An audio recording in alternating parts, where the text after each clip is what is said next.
Okay, this talk is going out on or soon after, I gather, April the 1st, and the reason for that is Flann O'Brien, great comedian that he was, Flann O'Brien, aka Brian O'Nolan, aka Myles gCopaleen, and many other pseudonyms.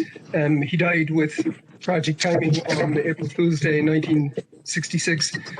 So he's 55 years dead this year. And there's a certain symmetry in that because he also lived for 55 years, or slightly less. He was 54, halfway through his 55th year when he died. The date is remembered, among other places, in normal years, at least before the plague sent it. There is an afternoon of readings and performances of his work in the back room of the Palace Bar in Dublin, famous literary pub, which he would have frequented in the early 1940s, along with a lot of the sort of cream of Dublin literati at the time. So it's kind of apt. It's kind of apt that is his anniversary. It's also rather sad because he died 2 apart from Anyway, the other end of his life is, I should say, if he was 50, he died 55 years ago, and he lived for about 55 years. I think that means that this October, I know they call people who live to be 110 are called supercentenarians. So perhaps on that basis, we will be celebrating come October. I think October 5th is his birthday. We will be celebrating the supercentenary of Flann O'Brien, hopefully in Strabane. You never know. Anyway, he was born in Strabane in 1911. He was born in, sometimes said he was born in a row of houses, and that's no exaggeration because there's some confusion as to which one it was. He was born in a place called Bowling Green, which you will all know, most of you will know. A row of houses. I think officially, the blue plaque is on number 13. I might have that wrong, but there's a theory that he was actually born in number 15, or if I got that wrong, it's vice versa. And then he himself said he was born in number 17. So perhaps the confusion is apt, given that he was a man of multiple identities. He was born also at a time when Strabane was not yet on the border, but it is now. That may be apt as well. I remember being up there a couple of years ago. This is after Good Friday Agreement, obviously, and before Brexit, when I forgot which side of the border I was several times, and I was struggling to find sterling in a shop at one stage to pay for something, and then realised I was in Lifford. Again, I think that the confusion of identity is apt for a man of multiple personal jurisdictions. He has, by the way, he has something in common in the confusion about his birthplace with the Duke of Wellington, of all people. The Duke of Wellington, as you may know, was born in what is now the Merrion Hotel in Dublin, that row of Georgian houses just opposite government buildings. But there is continued debate as to which house he was born in. I think officially it was number 24 or number 28, but his mother claimed it was several doors up, and she must have known because she was there. Anyway, the question of whether Strabane or Ulster in general was an influence on Flann O'Brien as a writer is interesting. He was only there for a few years. The family moved around a lot, a bit like James Joyce, for entirely different reasons. They had a lot of addresses, not as many as James Joyce, but because the father, O'Nolan's father, was a customs and excise officer, he basically had to follow the distillery circuit. So they moved, I think from Strabane, they moved to Glasgow for a brief period. Then they moved back to Ireland, went to Dublin when O'Nolan was about 5 years old. They were there. It was 1916, a very significant year. I think he had a childhood memory from their house then, would have been in Inchicore, near where I am, near where I'm speaking. I'm in Kinnairn. And they could see from their house, they could see the flames over in the sky over Dublin as the city centre burned on Easter week. From there, they moved down to Tullamore because of Locke's distillery. They were there in what were also formative years for a young writer. There's a theory that in The Third Policeman, which those of you who read it will know, it's a sort of a vision of hell. It's a very alternative hell. It's kind of a bucolic hell set in deep countryside with little winding roads that seem to go everywhere or nowhere. And the theory is that was based on the countryside around Tullamore, the Midlands. So that was definitely an influence on his work. I suppose Strabane Undoubtedly, he went back there a lot in later years because of his maternal family, the Gormleys. So it was definitely part of his childhood hinterland, as was Donegal, where he visited the Gaeltacht many times, and Irish was a huge part of his life. And in fact, when he was born in Strabane, it would not have been long. It would not have been long past at that stage when there was a bit of a Gaeltacht in Tyrone. Strabane was actually between two Gaeltachts, between the Donegal and the Tyrone or Sperrins Gaeltacht. There's a map, very interesting map. I think it was Gareth Fitzgerald, former Taoiseach, when in his early scholarly days did the study of Irish speaking in the years after the famine. And there's a map of Ireland in 1871. It's very striking. It doesn't show every area of Irish speaking, like the Glens, Vantrim don't make it, because the key thing was it started with the shading was red for majority, 50% or more, dark pink for kind of 25% or more, light pink for 10% or more. So that's where it started. And it made the map very stark. The red bits are where you'd expect Donegal, Connemara, Kerry, West Cork. The dark pink is most of the west of Ireland at that stage. This is a generation after the famine. But if you drew a line from Derry to Cork, there are only two pink sections on the eastern half of the map. One was the Sperrins and Tyrone, just the back of Strabane, as I would call it, maybe the front. And the other bit is where I came from, South Monaghan, the barony, the old barony of Farney, North Louth, South Armagh, over to the Cooley Peninsula, which is interesting too, because that's not far from Dublin.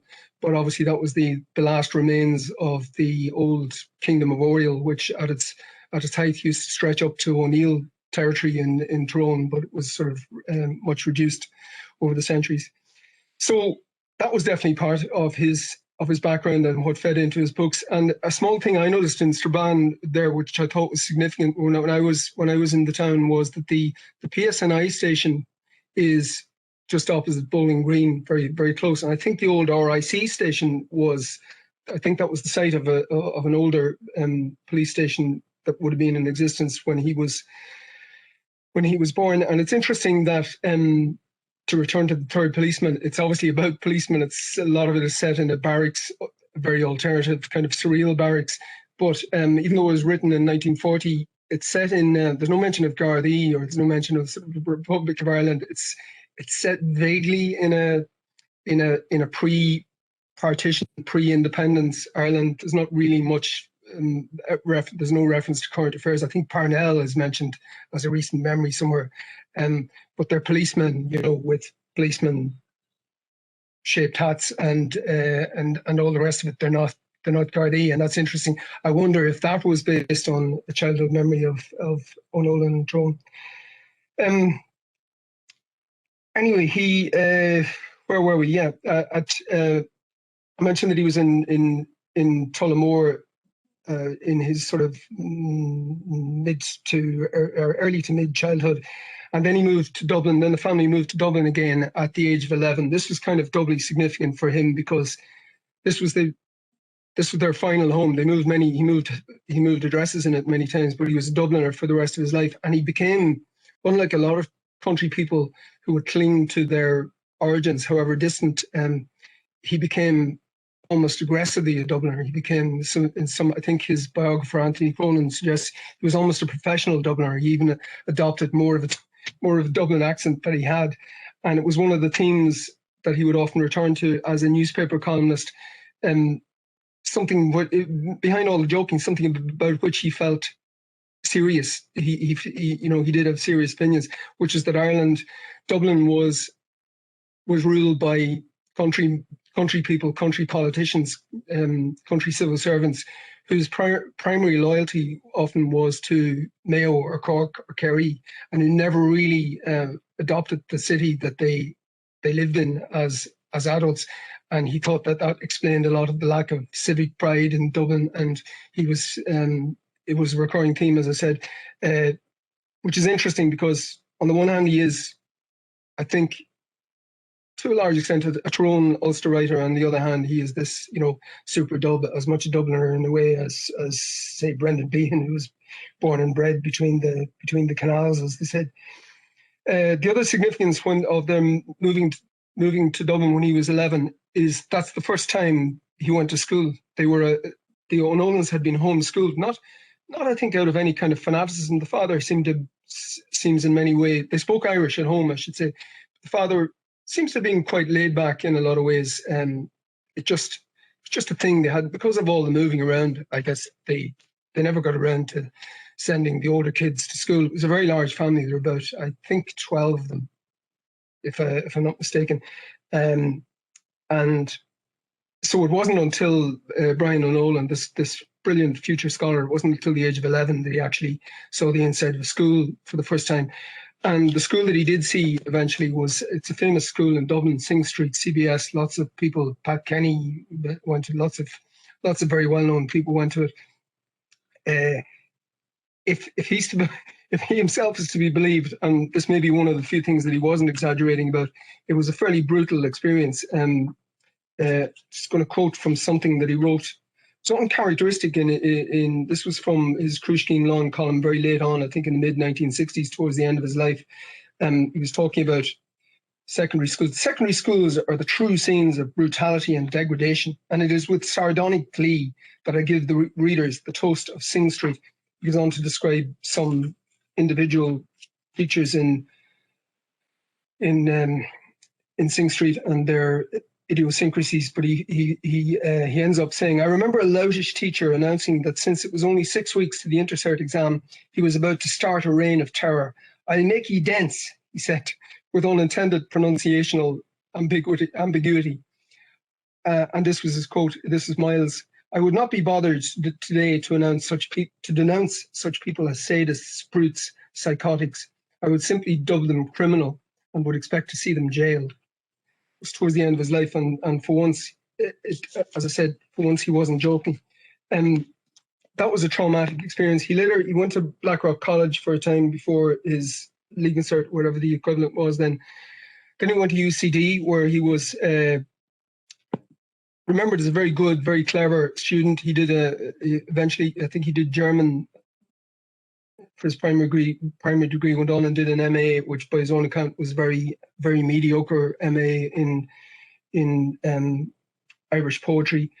But he was remembered as one of the wits and intellectuals of the college, and much a feature of the debating societies, if only heckling from the back of the room as opposed to the front. So that may have been where he honed his satirical wit. He after college, he joined the civil service in 1935, I think it was. That would have left him at age 24. Joined the civil service and spent the best part of his life, the best part of the next 2 decades working mostly in the Custom House and the Department of Local Government. There was then as now, because I'm a former civil servant myself, so I remember this, you had to serve 2 years as a probation. And I think his probation would have ended in mid-1937, and the date he was confirmed as a lifer, as we used to say, as a permanent and pensionable civil servant, was also, I think, the day that his father died suddenly out of the blue. And this was a very pivotal event in his life that really influenced everything that happened afterwards. Because apart from anything else, it meant that overnight he was as the eldest of a large family, he became effectively the father figure.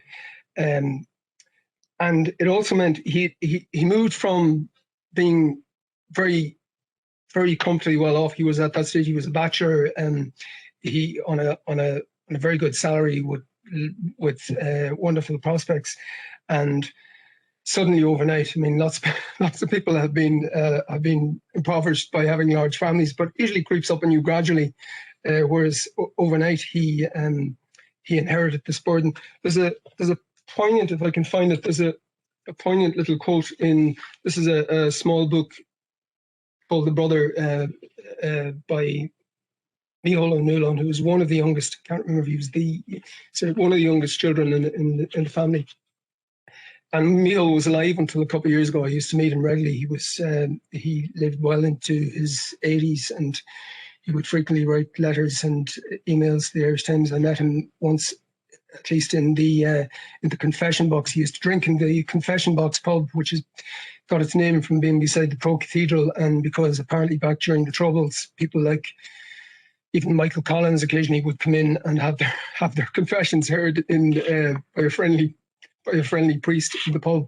Micheál used to drink there, and he was one of those people. He was one of those Guinness drinkers who hates cold Guinness. So I think, if I remember correctly, he used to. Did he get them to put his pints in the microwave? No, I think he got them to sit it in a kettle of water or something to take the chill out of it, for a kettle of boiling water to take the chill out of it. Anyway, I'm digressing. This is Micheál remembering the night his father died. I'm not sure what age he was, but he was very young at the time. Because first of all, one of his older sisters comes in and came in on the night and said, she broke it to him that Ahar, as they said, our father, they were still speaking Irish at home, Ahar went to heaven last night. Micheál says she said this as if he'd gone down to Skerries. And then later that day, Brian, as the, in loco parentis, took the youngest kids, including Micheál, on a drive up the Dublin mountains to try and break it to them as gently as he could that the father had gone a little bit further than Skerries and that they wouldn't be seeing him again. And then drove home, and he said no further words were spoken about it. And then he adds, 5 months later, it was Christmas. Brian arrived home on Christmas Eve with a case full of presents. There was a present for everybody. I received a large box of paints. He was now the daddy. And this is maybe the key event, I think, in Brian O'Nolan's life as a human and as a writer. And it contrasts very sharply with two people in whose company he's often mentioned, James Joyce and Samuel Beckett, both of whom went into exile, left Ireland to go abroad so that they could be free of the pressures of family life, the pressures and conventions of family life and community life, and live their lives as artists. For Beckett, Beckett never had family. I think that's he had a long-term partner, Suzanne, but they never had kids. I would presume that was a choice. And he was relatively well off, Beckett. I think he had rental incomes. His father had been done a lot of building, and I think he had at least one rental property supporting him, so he had stuff to live on in Paris in the lean years. And James Joyce did have a family, famously Nora Barnacle and his two kids, but Joyce was so utterly convinced of his sort of vocation as an artist that, much as he loved his family, the art tended to come first, and he went wherever that led him. And it was the family that made Nora and the kids who made the compromises. And some people say that Joyce's daughter's mental problems were at least exacerbated, if not caused, by the extent to which her father threw himself into gargantuan books like Finnegan's Wake, on which he spent the last 17 years of his life. And then, by complete contrast, you have Flann O'Brien, who, some people say was a great writer as well.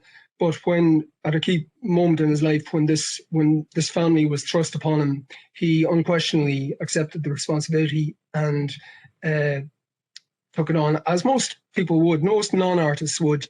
You would say family comes first and everything else is second, and he did that unquestionably. But Anthony Cronin, again, as biographer says, that's okay for people who don't have the sensibilities of an artist, but for somebody like him, who clearly did, it may have been as psychologically damaging for him as the other decision was for Joyce's family and for those around him, or for the families of artists in general. So anyway, there's that. So now he's a civil servant and spent several years rising as such. He eventually became private secretary to 3 different ministers, I think. 1939 is when he launched his literary career proper. He'd been, writing and editing student magazines, of course, at UCD and after. But in 1939 was a big year in that, first of all, he launched himself on the Irish Times pseudonymously. His real name didn't appear in it, but in early 1939, he and his pals, it wasn't just him, but his pals, as a joke, they started writing fake letters to the Irish Times, commenting on a play that was in the Abbey at the time, of Frank O'Connor play. And Frank O'Connor had written it, and Sean O'Fallon was the other big Irish writer at the time, became the kind of public defender of the play, which these scamps in the Irish Times editor page were attacking. There may have been a kernel of truth and sincerity about their criticisms, but a lot of it was just fun. Nevertheless, the row between them and O'Fallon in particular degenerated to the point where there was talk of, as Myles, to use his Irish Times persona, as Myles later put it, there was talk of fisticuffs to settle it, and it was very funny at its best. It was also quite spirited, and it was sufficiently worrying to him at one point. He was also writing that year. He started writing his first novel, which is called "Let's Swim Two Birds," and that was the official launch of the name of the pseudonym Flann O'Brien.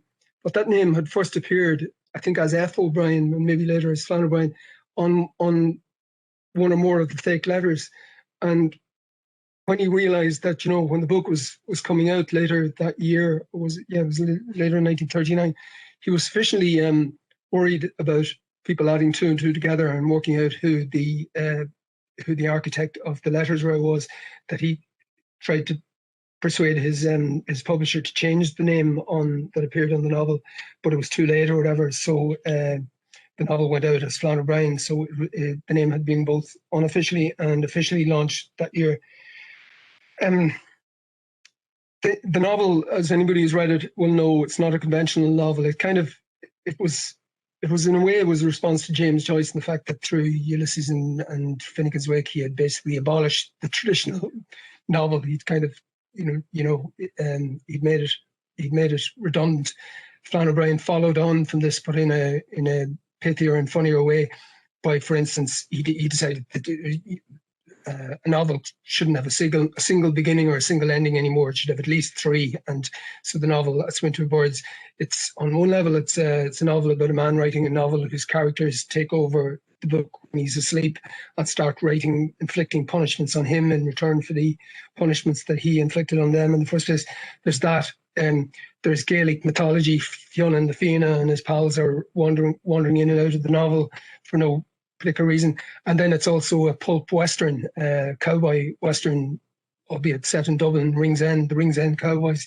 It's an anarchic book. It's a bit sort of studenty, showing off, brilliant kind of thing. And that's why in later years he came to hate it, or at least pretend that he hated it. A lot of writers don't like their earlier stuff, and he was no exception. But at its best, it was very funny. It was read, it's supposedly the last book that James Joyce read. Joyce died in 1941, and his eyesight pretty much gone by then. So they say it's the last book he read, and he laughed at it. So it was the ultimate compliment. James Joyce, there's a quote from James Joyce saying, "This guy is a true writer with great comic spirit," or something like that. It's been on the back of the book ever since. And Graham Greene reviewed it, another big name. Graham Greene reviewed it and loved it. So it was critically acclaimed from the start, and that added to it becoming a cult, but it didn't sell. Like a lot of books that were critically acclaimed, it sold about 240 copies or something like that. And the rest of the print run, because it was the Second World War had just broken out, which didn't help anything.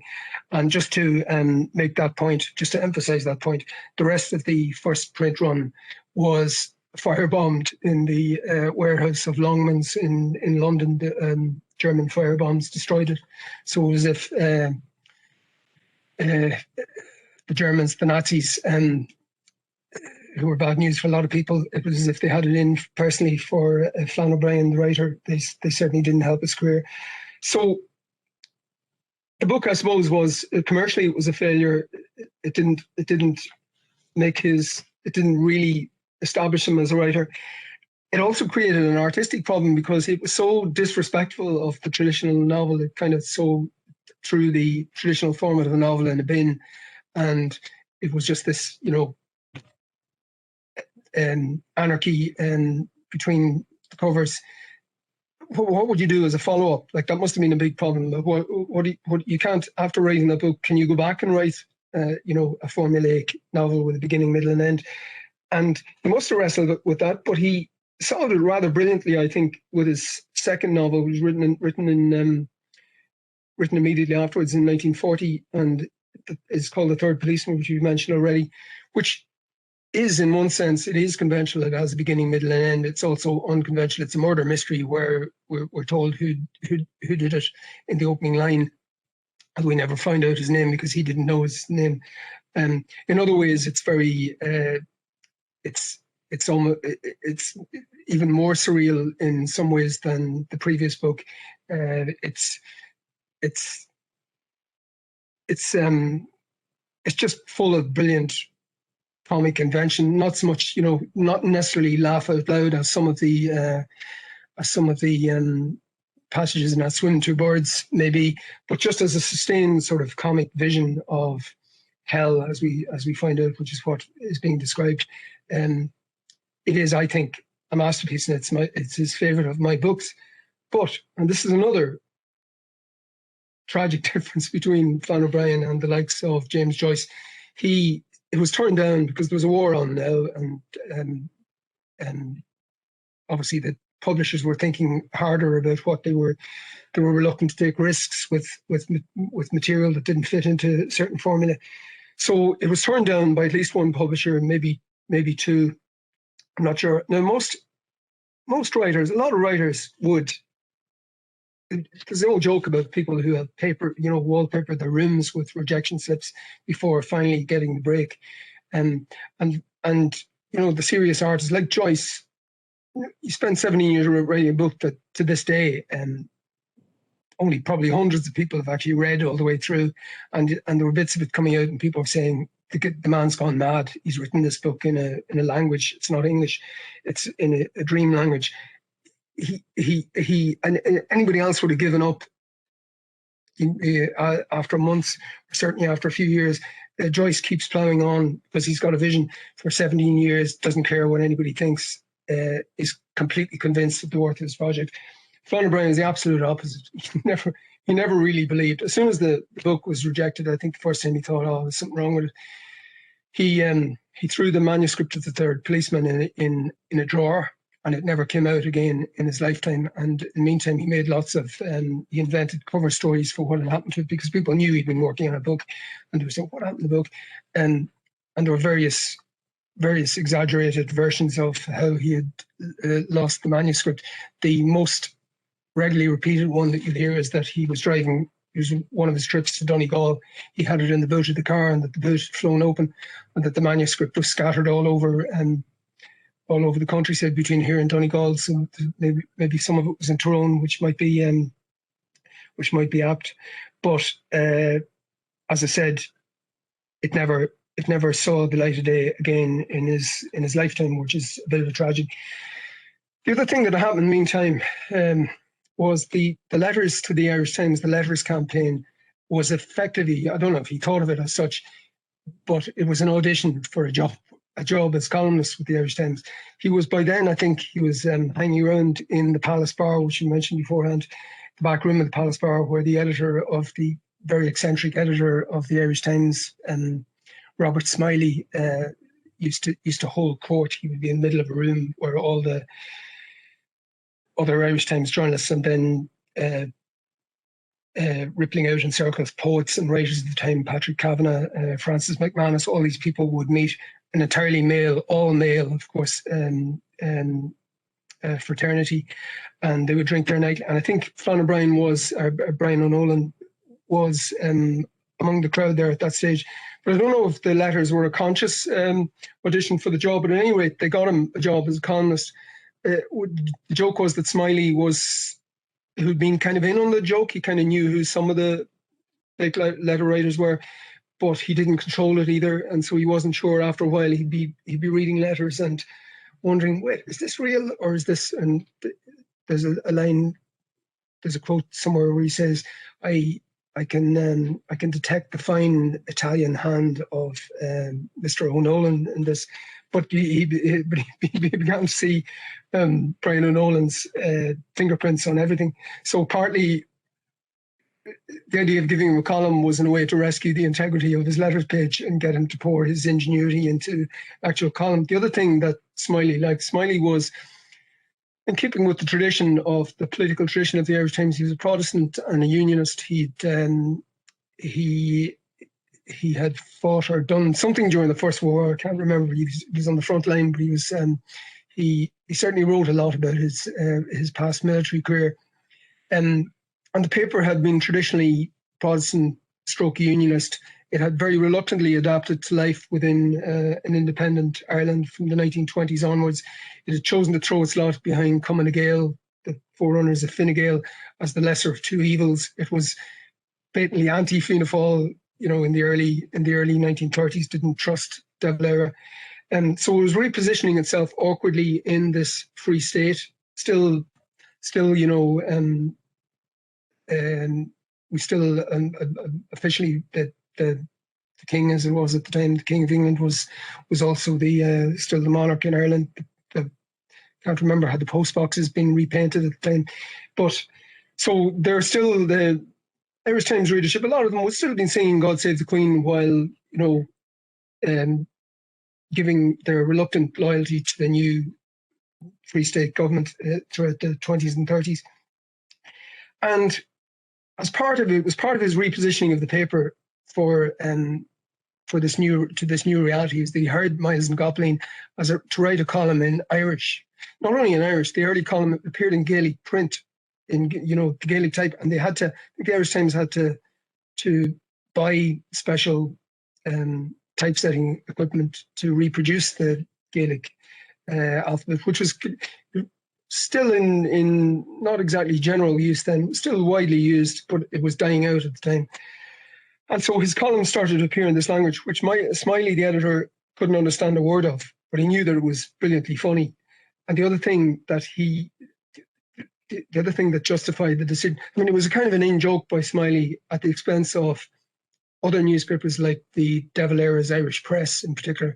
Here was, they were posing as the newspapers of nationalist Ireland, and here was the Protestant Unionist Irish Times with the best column in the Irish language, situated prominently on the editorial page. So it was a kind of an in-joke against the other papers, but Smiley realised what a success it was, because for the first time ever, people said this was kind of unique for the Irish language at the time, because even then, there would have been quite a small readership. It generated letters. The Irish Times started getting letters in English a lot of the time about this column in Irish, and people, God, this is more than we had bargained for. Now, as soon as you hear the word letters, in the case of Flann O'Brien, Brian O'Nolan, you do immediately suspect maybe he wrote some of them himself, and I suspect he probably did to boost his column, but at least some of them came in from other people, and there were arguments starting. This column started arguments on the letters page, which is kind of unique. The other thing about it, which is extraordinary, and it was this tone was set in the very first column, which is in Irish. The first column was an attack on the editorial written by Smiley or one of his minions, but I think Smiley himself. It was something to do with the war and Molotov, the Russian, what was he, foreign minister or whatever, and Myles and gCopaleen on the same. Myles and gCopaleen is the name, by the way, that he adopted for his newspaper persona. He, in his debut, is attacking his own editor. Somebody said, this went on for years, and somebody said the Irish Times must be the only paper in the Western world where the editor is subject to a verbal attack on his own page, the page that he writes his editorials on, from one of his own staff. There's a quotation, if I can find it. This is from the introduction to one of the collections of Frishkin Lawn, I should say, was the name of the column. Some people still confuse it with the Irishman's Diary, which is the one that I write and which tended to appear beside it. It was written by various people over the years. But but as far as I know, Myles never actually wrote the Irishman's Diary. His column was always Cruiskin Lawn. And this is his brother Kieran writing about the the uniqueness of Cruiskin Lawn as a column. Even as late as July 1951, Myles was writing in the column. This is like 11 years in. The least of my duties is keeping an eye on the editor of this newspaper and rebutting, for the benefit of our simpler readers, the various heresies propounded in his leading articles. And he goes on to talk about one particular article, which was a great shock to him. He among the things, sometimes the attacks on the editor would be joking, but sometimes there was clearly a serious edge to them. And for instance, when Smiley justified the dropping of the atomic bombs on Japan for the usual reasons, that it shortened the war and that shortened the war in the Pacific, and that actually may have saved lives in the short term. And Myles thought this was an abomination and wrote a very critical editor of it, wrote a very critical column about the editorial supporting the atomic bombs, and basically suggested that that it was racist. It was a racist motivation, that somehow the little yellow men were lesser than Europeans or Americans, and that the bomb wouldn't have been dropped anywhere else except the Far East, as we used to call it. And I think Smiley was a very indulgent man, a remarkable man in a lot of ways. He put up with this happily. I think there is one instance, I don't know if it was that over the Japan thing, where Myles was sent into the Irish Times version of internal exile, where the Russians used to get sent to Gorky or to the salt mines in Siberia. And I think Myles was banished to the outer darkness of page 6 rather than the editorial page where he usually was for a time as punishment. But he usually appeared side by side with on the same page as the letters and the editorial, and at the heart of the debate. The early war years are probably the best years. The best years certainly of the column Cruiskin Lawn was at its brilliant best during the war. It gradually ran out of energy and ideas afterwards. And in the early 1940s, Myles / Flann was very prolific. He'd already written 2 novels. One, as we know, didn't appear. He followed that up with, in 1941, he wrote On Bail Buck, which would be translated as The Poor Mouth, which is a kind of a satire on one level, it's a satire on Thomas O'Crehon's The Island Man and on the Blasket School of Literature in general. But more particularly, it's a satire on official attitudes to Irish, because even though he was a fluent Irish speaker, Gilgore, and he loved the language, he hated the hypocrisy that he saw everywhere in official attitudes to the Irish language. So the Poor Mouth is as much a satire. It's more actually a satire in that, because I think Myles, as he said somewhere, he admired O'Crehon's book, but he was satirizing in a way the appetite for the Blasket School of Literature and the idea of picturesque but pure poverty in the west of Ireland that a lot of people in Dublin he thought were too fond of. The Bail Buck, that was the last unqualified success as a book that he wrote. He followed it up with a play. He had 2 plays in the Abbey in, I think, 1942. One he wrote himself called Faustus Kelly. The other was an adaptation of a play by Karl Capek. They were on in quick succession. Faustus Kelly is not entirely successful as a play. Patrick Kavanagh kind of said the last word about it.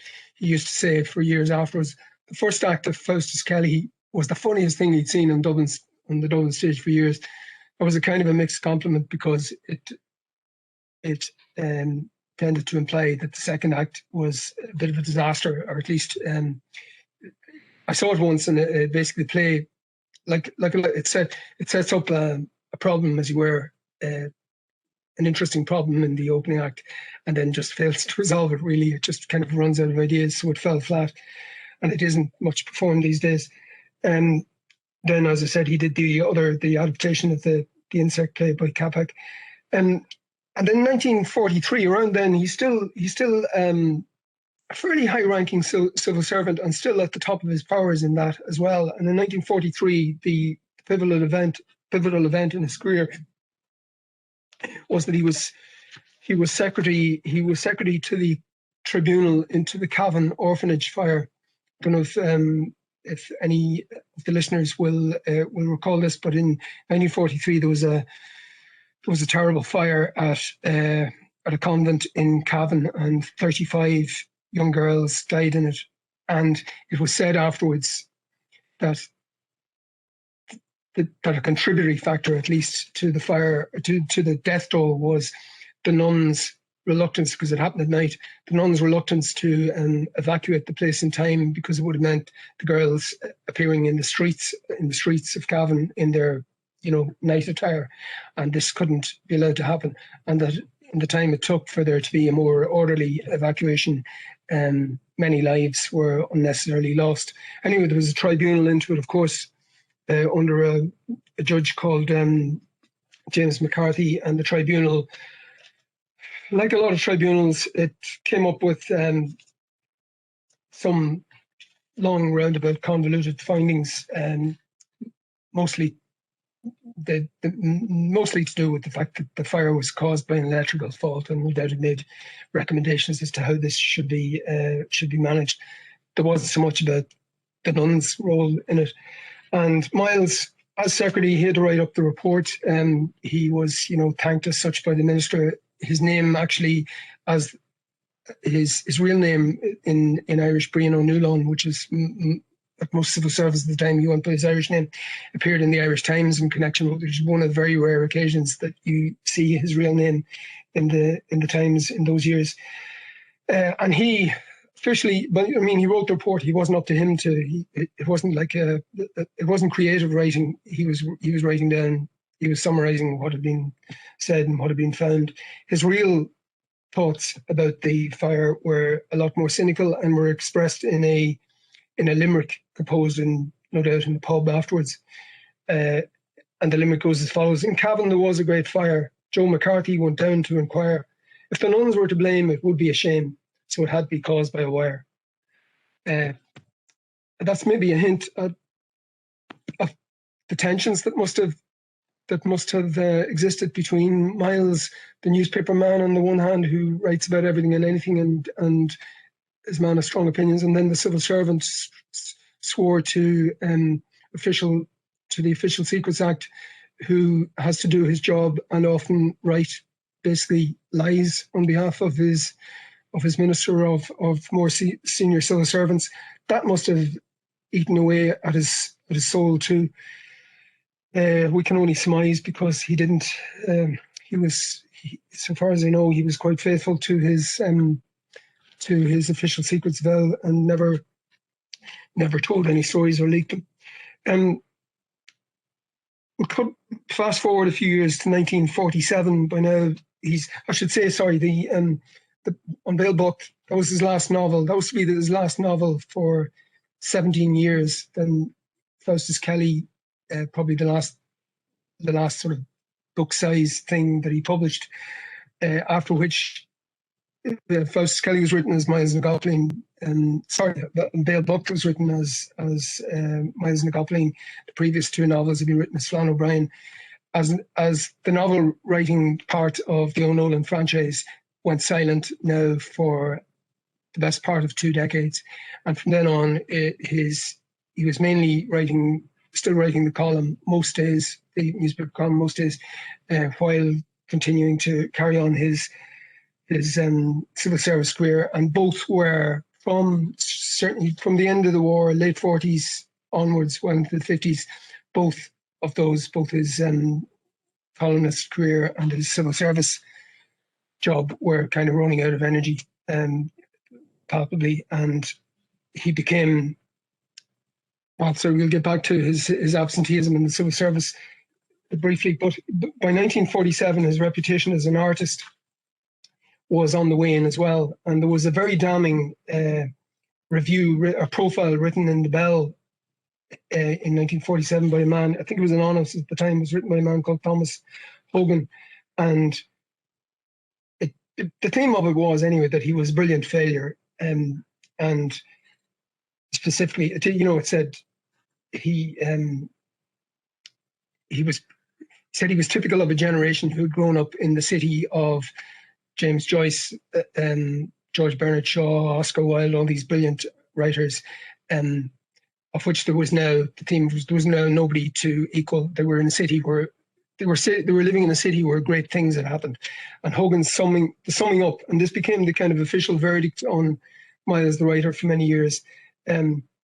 He's the active embodiment of Dublin's and Ireland's destructive element.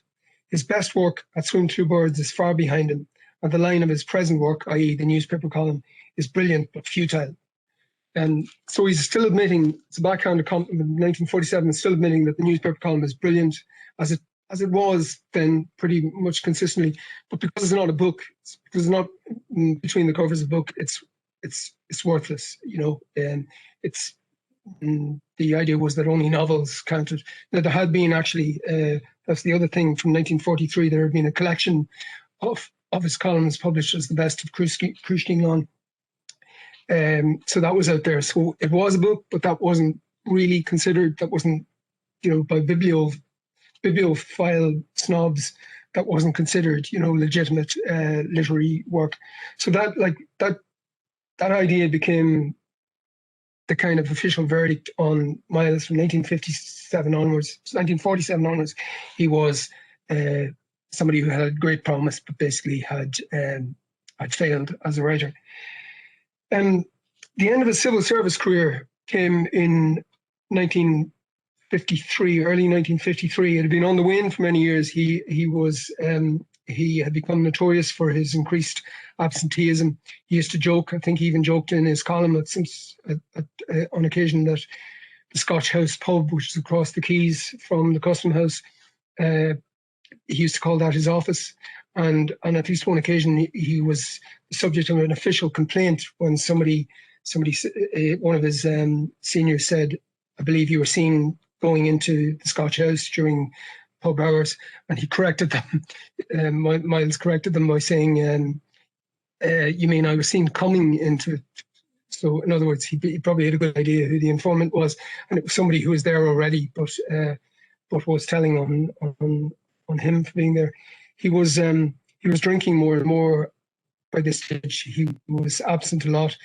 It was very hard to get yourself sacked in the civil service then. I'm not sure about I'm not sure what it's like today. You pretty much, short of committing murder, they couldn't get rid of you. But he tested the patience of his superiors, both in the civil service but also his ministers, because he often sailed very close to the bone in his column, in his criticisms of the administration.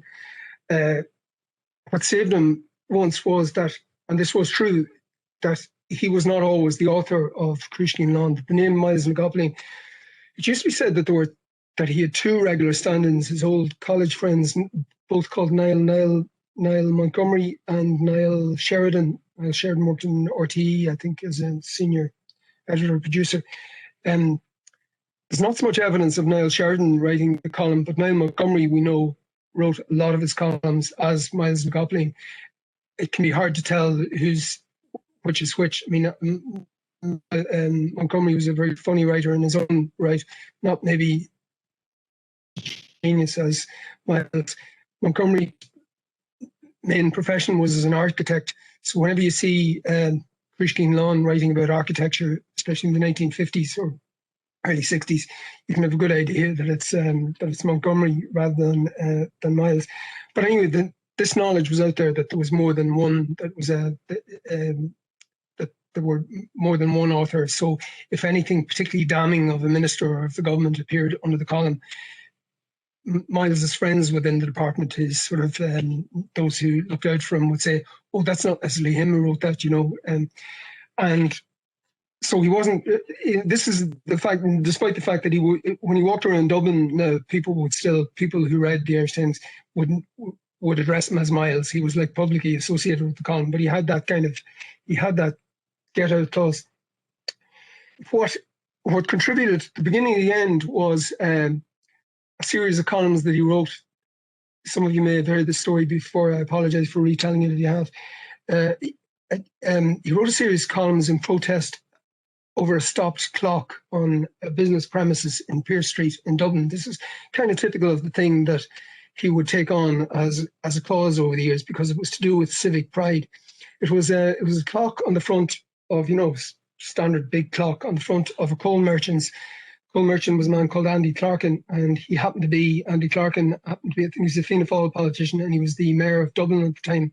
But the clock had been stopped for years. Like a lot of old clocks, they get stopped, and they don't get fixed, maybe because it was expensive, or maybe it was, I don't know, maybe it was beyond fixing. But anyway, Myles decided to take it personally that this clock was stopped for years on end by and that the man who owned the premises was the Lord Mayor. And he said, this is what's wrong with Ireland, lack of civic pride. This is what people have been doing to my city, as he would have seen it for years. So he came up with this. Not all the columns he wrote about it were funny, but this particular joke was kind of brilliant in its own way. After he broached the subject several times, by the way, his campaign included, he invented a salute in the shape of the hands of the stopped clock. I can't remember what it was like. It must have been something like the fascist salute. And he encouraged his readers, whenever they met the Lord Mayor in public, to salute him in this way. That was one of the part of the joke. The other thing was, when he stopped writing about it, even on days when he wasn't writing about the clock, he invented a little acronym that he would put mysteriously at the bottom of the column of whatever he was writing that day. And then the acronym was ACCISS, Access. And it stood for Andy Clarkin's clock is still stopped. So even after he'd long stopped writing about this, he would, occasionally put that in at the end of a column, Andy Clarkin's clock is still stopped. And it was a double joke, as only probably a handful of people in the know in Dublin would have known. Apparently, Andy Clarkin's wife was a woman called Sis, and he was very... he deferred to her, shall we say, in many things. And whenever something was put to him that involved, his domestic life, he would say he would have to ask her. He would have to ask Sis about it, except that he didn't pronounce it as ask Sis. He had that old Dublin, maybe Irish habit of saying ax instead of ask. So we'd say, I'll have to ask Sis about that. So this ACCISS was a double in joke, the sort of thing that some of his readers would have loved. Most of his readers probably had no idea what was going on there. But he may have made a fatal mistake during the course of this campaign, because it was kind of popular and he got carried away with himself. He got photographed under it once. I've never been able to find this photograph, but Anthony Cronin, the biographer, says it exists. He got photographed, and a photograph appeared in the paper one day of him, Myles, aka Brian O'Nolan, the man in the hat with the face, standing under the clock, pointing up at the clock. And Cronin says that this cutting in the picture was cut out in the Department of Local Government and placed on his file, and that thereafter the three-card trick of saying, "Oh, it's not necessarily him who wrote that column," was a lot of a weaker defence than it had been before. Anyway, one day in February 1953, Cruiskeen Lawn had a thinly veiled attack on the Minister for local government. Didn't mention him by name. He was a Cavan man called Patrick Smith. Didn't mention him by name, but it described him accurately enough that anybody who knew him would have recognised him. And he recognised himself, unfortunately. When he read it in the paper, he says, "That's it. I want this guy gone today." And that's the way it happened. He wasn't sacked. He had to resign. But by then he was happy enough to go, I think, once he got his pension sorted out. So at the age of, 42 in 1953, he finally became a full-time writer like Joyce and Beckett. But unfortunately for himself, by then, the best years of his column were gone. The best years of his novel writing were gone. He was increasingly drinking, and his health wasn't very good. And that was sort of the rest of his life. He spent subsequent years, he had battles with, obviously he needed to earn more money now because he was on a pension, and not a very good pension. He had battles with the Irish Times to get more money. He was still only paid I can't remember what it was. It used to be a shilling a column at the start. It may have gone up a bit, but anyway, he considered himself, probably rightly, to be way underpaid, and he campaigned several times to get an increase. One of the people who dealt with him in the Irish Times was managing director of the company called, forgotten his first name, but his surname was Tynan O'Mahony. He was known as Pussy O'Mahony. I don't know why, but anyway, that was his nickname. And he is better known. He was a bit of a character in his time, and he did, I'm glad to say, he did agree to some increase in the end of an extra sixpence or a shilling a column, not nearly as much as Myles was asking for. But anyway, Dave Pussy O'Mahony, as his name was, is probably now better known for having been the father of a son called Dave Tynan O'Mahony, who later dropped his second name and became Dave Allen, the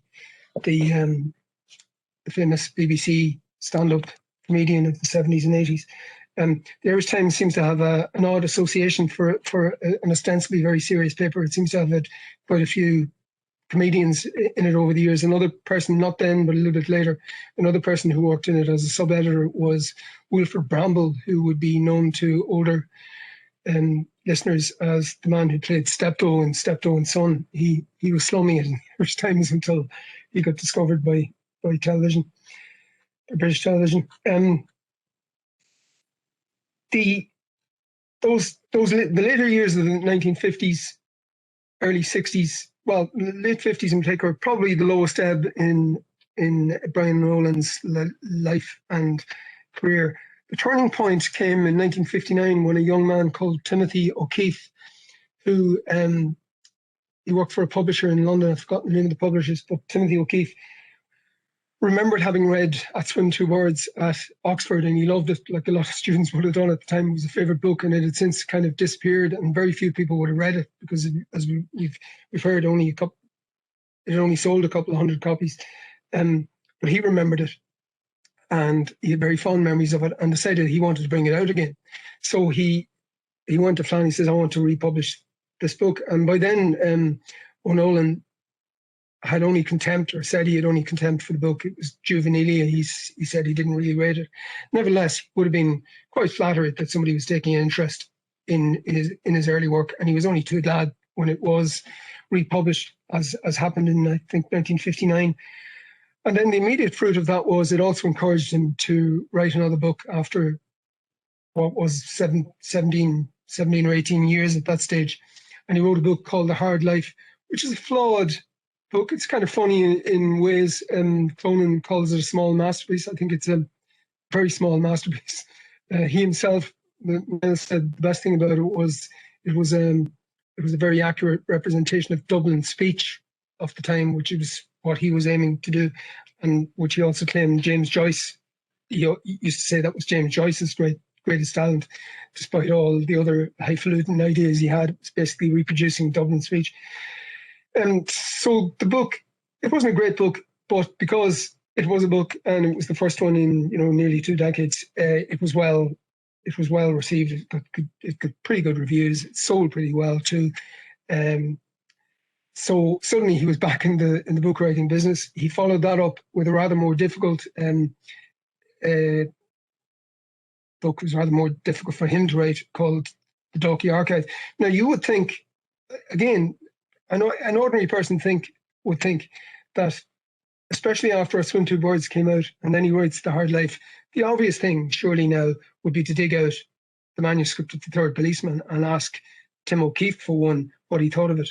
And O'Keefe apparently knew of the existence. He would have heard the rumours, I think, about this book that had blown out of the back of his boot on the way to Donegal. But he still left the book where it was. He still regarded it as a dead duck. And instead of bringing what we now consider a masterpiece out into the light, he cannibalized it for the Dalkey Archives. He took some of the ideas, the mad scientist de Selby, for example, colourful policemen are part of it. I think the molecular theory, for which The Third Policeman is now famous, I think that makes an appearance.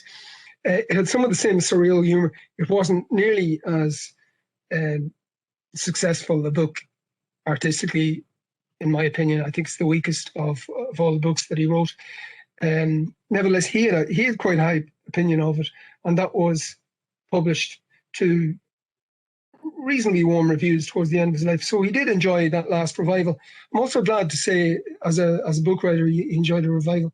I'm also glad to say that towards the end, the Irish Times sort of did the right thing by him, thanks to Douglas Gageby, who took over the paper, brilliant editor, took over the paper in the 1960s. He made a point of visiting him. O'Nolan was increasingly ill by then. By the way, I meant to read something on the subject of his illness. This is maybe one symptom. This is from a paper that Catherine Ahern, one of the new generation of Myles students from Boston College, she delivered this at one of the conferences over the years, and it is contained in this book, one of the most recent productions of the Flann O'Brien Society. But anyway, it's a list of O'Nolan's various illnesses and absences from work, from work and from the Irish Times column from the late 1940s onwards. From his letters, we gather, this is a quotation, from his letters we gather that between 1947 and 1966, O'Nolan endured a broken right leg, the flu, a skull fracture from a car accident, an eye injury, a fracture of his pelvis from being struck by a bus, a cut on his forehead that became septic, a throat infection doctors thought was cancer, an arm injury which prevents him from typing, another broken right leg from a fall on the bus, serious and continuous left ear and throat pain, quote, vaguely diagnosed by experts as neuralgia, cause unknown, the harsh effects of X-ray therapy, and finally, as he writes on the 12th of March 1966, that was a month before he died, quote, some complicated glandular disorder, insofar as anybody can yet say what it is, close brackets, end quotes. So the last 15 years of his life were a calamity of ill health and mistakes, some of it ill health and injuries, some of it self-inflicted through alcohol. A lot of the accidents clearly were the result of a man who is staggering home on the bus, or sometimes behind the wheel of his own car, as happened then. So where was I? Yeah, sorry. Gageby.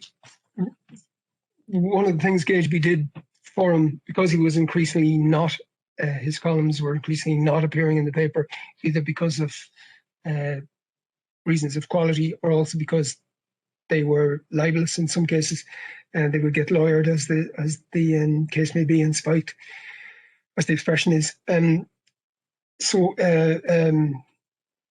Gageby arranged and this had never happened before, he arranged for him to be paid for each column, regardless of whether it appeared. It was it wasn't quite like being a staff journalist, something that O'Nolan never enjoyed, but it was a sort of a social security in his late years, and I'm glad that was done. There's a slightly sad story in Cronin's biography of Gageby visiting at the end, finding him in very good spirits. This must have been maybe in the last weeks, finding him in great spirits, but suddenly in the middle of their conversation, O'Nolan, he was in bed, he was bedridden, and he had to throw up in the middle of the conversation, and so Gageby had to call for his wife to come, and Evelyn to come and clean up.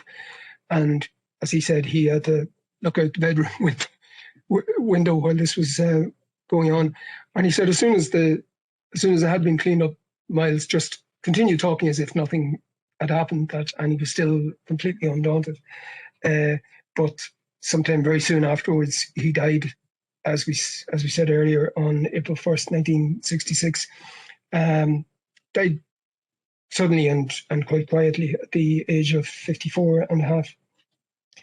One of the first things that happened after his death was that the third policeman finally saw the light of day. Came out in, I think, 1967, and was again warmly received, and is now, in my opinion anyway, it's the best of his books. It's regarded as a classic. Between that and, in the years that followed, I think it's been said of him somewhere that But the official verdict was still that he was a failure. There's another infamous quotation by a critic called Hugh Kenner, who asked rhetorically at some point about his career, was it the column that killed him, or was it the drink? Was it the column that ruined him, or was it the drink? Because ruin is the word, and that remained the official verdict. I'd say, well into the 80s and 90s. Some people still hold that view today, but gradually, I think he kept being rediscovered in the years since. He's kept being rediscovered by readers themselves. He has a unique relationship with book readers in that he seems to have lent himself to becoming a cult personality among small coteries of people who stumble on his work accidentally. I'm an example of this. I started when I started working in the civil service in Dublin in the early 1980s. I hated my job, as Myles did, certainly towards the end. I was a much lower rung of the ladder than he was. And I remember I had two friends who equally hated it. We all wanted to do something else in life. We didn't want to be stuck in this office. And I can't remember which of us discovered it, but at some point we discovered Flann O'Brien firstly as the novelist. I didn't know anything about Myles, the newspaper columnist then. We discovered his novels, and I think specifically the Dalkey Archive. That might have been the first one I came across. There's a line in it somewhere about a civil servant talking about how much he hates his job and the low atmosphere in the office. And I remember reading that and cheering was at the realization that somebody had been here before us. And he was for the three of us in our little mutual self-support unit. We were very cynical young men at the time. Flann O'Brien's books became a shared secret, and that doesn't seem to be in any way unique. That seems to have happened in lots of places. People would discover them and say, "Have you read The Third Prisoner? Have you read At Swim Through Birds or On Bale Buck?" And it sort of spread on by word of mouth. And I think that was happening like long before the reviewers and the literary supplements started taking him seriously again. There was a big upsurge in interest, obviously, in 2011 when the centenary happened. There were conferences in UCD and Trinity. That was also the foundation of the International Flann O'Brien Society. Paul Fagan, Ruben Borg, and Werner Huber, the three musketeers in that case, they founded this society and have ever since been holding biennial conferences in, I have to say, having been at them all, they're an excuse to visit some beautiful European cities. The first one was Vienna, and then there was Prague and Rome and Salzburg, and the last one was in Dublin, actually, funnily enough, of all places. And then the latest one this year was supposed to be in Boston before COVID-19 decided otherwise. And that, in turn, goes these week-long conferences with scholars and critics from all over the world talking about him, that produce, they usually end up in at least one book. There'll be a book of the papers, and then there'll be other books written in between the conferences. And that has generated a forest of literature about Flann O'Brien. It also indirectly led to, a couple of years ago, the collected letters of Flann O'Brien, which are themselves, I mean, a lot of them are serious, some of them are downright cranky, especially later in his career, but some of the brilliant early comic performance letters, as Maeve Long calls them, are in it too. So that has been added to his oeuvre, as it were. The latest book, which I have here but I can't find, is a book that only came out 2 months ago. It purports to be the lost letters of Flann O'Brien. This is on top of the found letters. In fact, on closer appearance, they're not lost letters. It's a kind of an extension of the joke that he started himself in 1939. They're supposedly letters to Flann O'Brien throughout his life, Flann O'Brien and Myles throughout his life, from various famous and some obscure but interesting people that he had written to in turn. So it's a very elaborate joke. So you have people like John F. Kennedy and the Pope and God knows who else writing in. And then in turn, there's some very well-known, the the letter writers obviously are pseudonymous, but there's some pretty top-level writers behind these pseudonyms, including John Banville and Roddy Doyle and Anne Enright and people like that. So so it's a kind of an extended, it's the latest work, latest tribute to Myles, and it's an extension of, a dramatic extension of the joke that kind of founded his own literary career all those years ago on the letters page of the Irish Times. I've gone on, I think, way too long already, so I'm going to wrap it up here with one of the myths that has been perpetrated about him over the years. And I think I have to blame Anthony Cronin, his biographer, for this, because going back to the 1940s, the Palace Bar days, Cronin would say that Myles was always in the company amidst all these people like Smiley and the others who were competing for each other's attention, competing to be witty. Myles would be invisible. I'm sure that may well have been true. Like a lot of great comedians, he didn't tell jokes himself. He would be on the edge of the company, recording things and thinking, you know, there's something I can use in the next column or in the next book or whatever. He was quite silent. But Cronin also suggests that he never laughed, which is another popular idea about comedians, that actually in reality they're pretty sad. And if you look at his life, in many ways it was rather sad. So this idea that he never laughed, because he was this brilliant comedian who never laughed at his own stuff, has kind of persisted ever since. When Maeve was collecting the letters for this a couple of years ago, she asked me if I could, through my column in the Times, if I could. She had a lot of them through the archive and other sources, but she thought there must be other letters out there that had escaped, you know, scholars' attention until now. So she asked me to put in a mention in one of my columns, which I did. And as a result of that, I met a woman, Orla Davin Carl, who whose parents had been neighbours and close friends of Myles, even in his later years. In the later, you know, the years which to me seemed to have been, you know, the saddest years, he was a frequent visitor to their house. And so much so, I went out to her house and she showed me books that he had left. He was such a frequent visitor. He left, for instance, his copy of Dineen's Dictionary. If anybody knows the Myles column, if you're familiar with it, he wrote a lot about Dineen's Irish Dictionary, Father Patrick Dineen's Dictionary from 1905 or whatever it was. Usually critically, because although Dineen was a great scholar, Myles thought he was constantly, he thought he was making up stuff, or, you know, going beyond the bounds of being a lexicographer. So he wrote about Dineen's Dictionary a lot. But anyway, his copy of Dineen's Dictionary was left permanently in this neighbour's house. And the other interesting thing about it, when I flicked through it, thinking, this is Myles's copy of Dineen's Dictionary, it wasn't actually his copy. It was the official property, as marked on the flyleaf. It was the official property of the Department of Local Government. So he had basically collected from the department all those years ago and never left it back, which I thought was funny as well. But Orla had some letters to her parents at the time, and the letters are were interesting because, in contrast to, they weren't important letters, you know, they usually weren't about big literary matters. They were more personal, but they're full of sort of affection, and they're different from a lot of the other letters they wrote as Brian and Ola, some of which were quite angry and even bitter. But they're full of warmth and affection. And she said that that's her memory of her. She was a Leaving Cert student at the time, and her memory of Myles was of him laughing. She would hear him laughing. If she was up in her bedroom, she'd hear him laughing late into the night. Now, there was a lot of drink involved, of course, inevitably. And one night, for instance, she said he left ostensibly to go home. I can't remember how near he lived. It wasn't very far away.